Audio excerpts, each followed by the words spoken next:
what's up guys? Welcome to another 2025 first ride review. This is the 2025 Kawasaki KX250.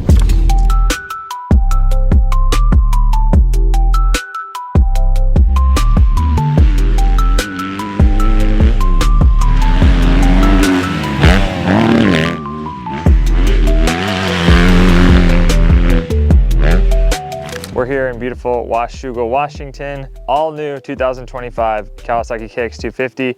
You're gonna see a lot of the same changes that we saw on the 24 KX450. We're gonna break into what's new, why they made these changes, and kind of some things we're gonna expect when we get on this on the bike later today. So big thing for 25 is this new engine. Last year's bike, yeah, you can see I got my handy technical notebook just to make sure I get all these facts correct. The last generation Kawi 250 was a real screamer. It was a real high-end bike. You wanted to ride it in the top end of the power to really make the most of it. There wasn't a lot of torque from the bottom. It felt like it all made its power from the mid to top. So this year you have a downdraft intake. It's really focused on the low to mid, really having more torque from the bottom and a smooth transition from the bottom to the mid to the top, not all just being up high. So you're gonna see a lot of the same changes as the 450, new plastic design, the similar downdraft intake. Over here, you have the toolless filter access. So very easy to get to the air filter and make those changes. Center port exhaust, that's also gonna help redesign the engine and help with that feel. You can see the exhaust is more tucked into the bike. It doesn't have the big resonance chamber on the outside as far out. The whole paneling, the side paneling, everything is slimmer and really focused on making the rider cockpit kind of more smooth and conjoined. So the bike looks good, obviously. The pipe's not sticking out a million miles like it was on the old bike. Another thing with the new bike, you're gonna have the phone app, the Rideology app, and the ECU cluster, so no more plugins like the old bike. But the difference with this, between this and the 450, is you have two maps. On the 450, you have standard and smoother. And then on this bike, you're gonna have standard and aggressive. So those are different. Obviously on the 450, the bike is a little bit smooth to start with. And then when you make it smoother, it really tones it down. So I'm curious to see what this thing feels like from the standard to the aggressive. And then both of those maps can be changed independently on the phone app. So we're gonna dive into that today. The guys here at Kawi also have apps that we're gonna be able to try. So I'm curious if we're gonna be able to show you guys those apps or if they're gonna be available for download if we find a map that we really like here. Along with the traction control, there's gonna be 3 modes. I call it 2 modes. There's off, which I don't consider a mode. And then there's the weak mode, which is weak traction control, and then strong traction control. So like the most intervention or the least intervention. Another big difference from this bike to last year is the Showa suspension instead of KYB. That's gonna be a big change for the 250. Before they were kind of splitting it. It was KYB on the 250 and Showa on the 450. Now it's all Showa all around. Also, difference between the 250 and the 450 is a Nissan front brake and the Brembo on the 450. So you have a Nissan setup all around, Nissan clutch, Nissan front brake. So the levers on this bike are gonna be the same, or on the 450, there's 2 different levers. It kind of feels funky in my opinion. It feels like you broke a lever in the morning and had to grab one out of the toolbox and throw it on there. But this one, you have a little bit more normal feel. And they say that the performance isn't changed. I really like the Brembo unit on the 450, but we'll see how this one works today. You're also gonna get Dunlop MX34 tires front and rear. Overall, comparing the weights between the old bike and the new bike, it looks like we are gaining 3 pounds of wet claimed weight. This is 240 pounds wet claimed and 237 pounds from last year's bike wet claimed. So a little bit heavier for a 250F, but should be good. We're excited to ride here at Washougal. Tomorrow we're gonna ride the KX50X, which is Kawi's off-road model.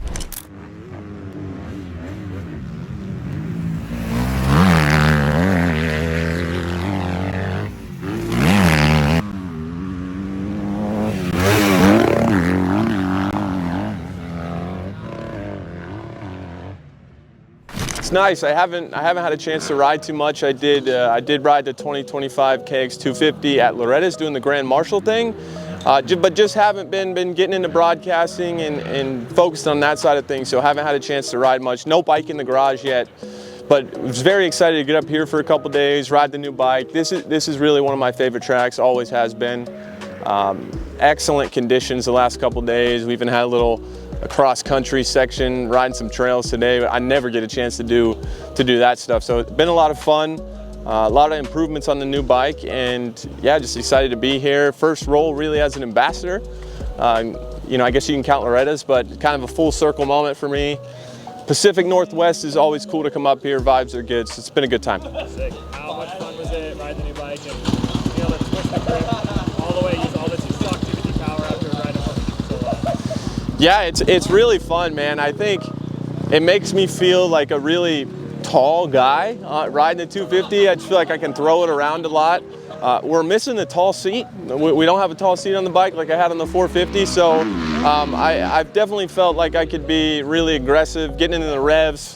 Did a little Insta banger yesterday.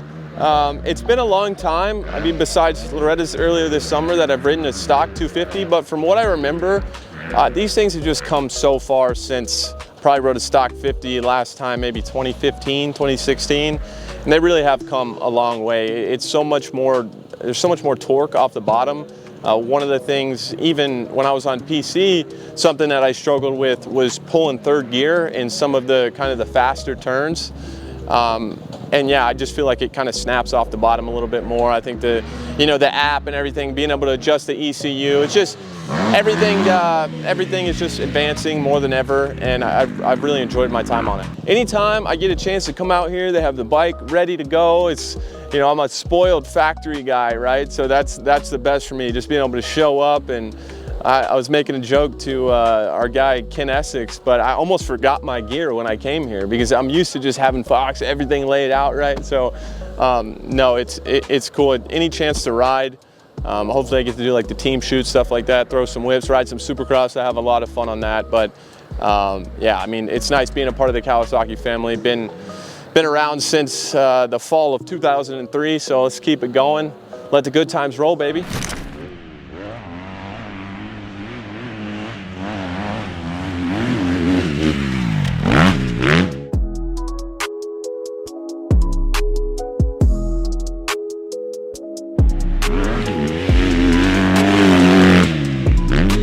All right, guys, just finished up our first ride on the 2025 KX250.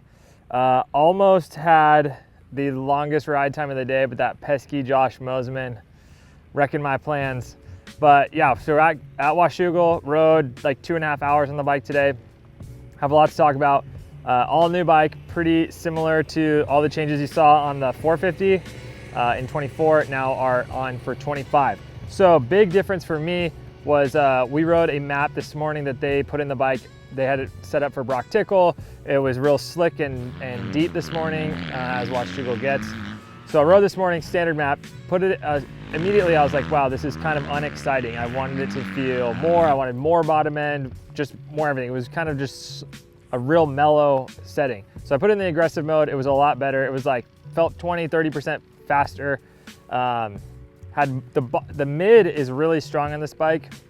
Has really good mid to top. Last year's bike, I feel like was all top. You couldn't really come out of a corner. You had to feather the clutch a lot, and then in the mid was real, I don't know, just dead, I guess. And then, but that end of the mid and to the top end range was really good. So came in, I was like, wow, the aggressive is really good.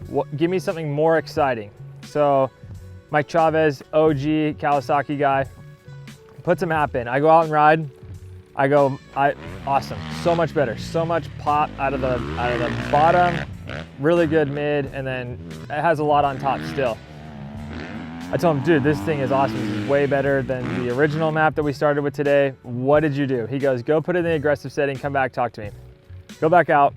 Aggressive setting had more on top. It turned it a little bit more into the bike from last year. It still had a good bottom, decent mid, but it was a lot more top. So I put it back in that standard setting, this new map that he gave me. I'm like, dude, what did you do? This is so sick.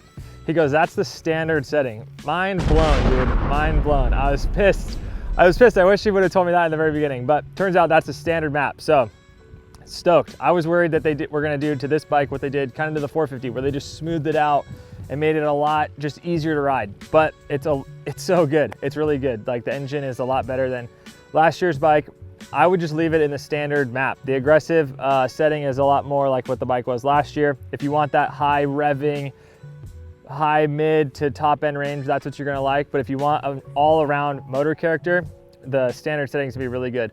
One thing I wish they could do that they're not doing is there's no pre-built apps like maybe the Yamaha has, where you can just maybe download an app from your phone and put it into the bike. You kind of are gonna have to mess with the settings on your own. You can make it smoother, you can make it more aggressive, but I wish we could offer some advice on that, but unfortunately today we can't. So good thing though, the standard map's super solid, a lot more bottom end and a lot of mid-range power that I think you guys are gonna like riding. It just makes it easier to ride all around, not as a high revving, crazy 250 screamer like it was. All right, moving on from the engine, we got to talk about the suspension. They moved to Showa components all around on the 25 model. Huge difference. This bike does not feel as harsh in the hands as it did last year. I feel like the slap down character from last year was really aggressive and you would feel it all the way from the tire to your hands. Even in like just hard pack stuff, you'd feel it back home.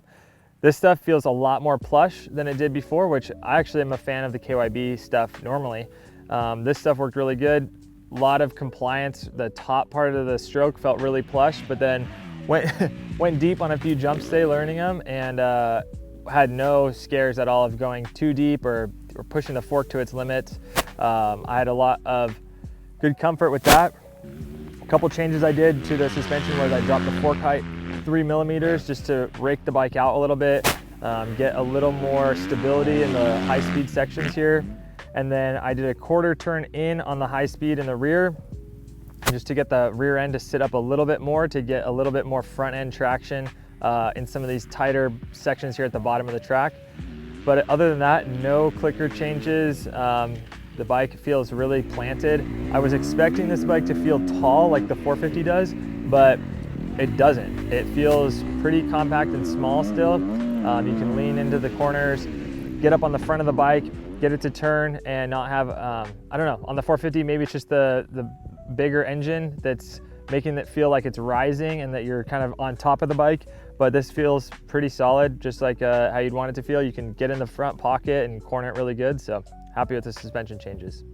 The brakes, a little bit different on this bike than the 450. You get a Nissin brake and a Nissin clutch.